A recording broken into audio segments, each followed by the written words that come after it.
Nagdagdag ng mga bus unit ang ilang kumpanya ng bus sa Lipa City dahil sa inaasahang pagdagsa ng mga pasahero ngayong long holiday weekend.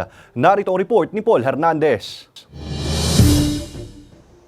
Dahil all roads lead to long weekend, may mga backup na bus ang mga bus company sa terminal sa Lipa. Paninigurong sapat ang bibiyahe pa Metro Manila. Pero malayo ang inasahan ni Robert na buhos ng mga pasahero, lalo't simula ngayong araw ang long weekend. Parang ordinaryong araw lang ang eksena kaninang umaga. Sa isang araw, nakaka-6 na biyahe kami. Kapag? Pagka malakas, Kapag normal? 4 na biyahe lang. Alang hirap pa.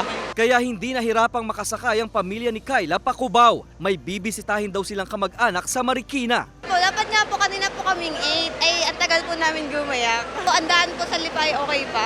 Mamayang gabi hanggang bukas ng umaga, inaasahang mas darami ang mga pasaherong aakyat pa norte. Naganda lang kami. Nakadadag sa'yo pasahero mamaya. May karagdagang 5 bus units ang naka-standby lang sa kanila. Samantala, normal na daloy ng mga sasakyan ang nararanasan sa Star Tollway ngayong Biyernes. Kasama si Kel Ravaca, Paul Hernandez, Balitang Southern Tagalog.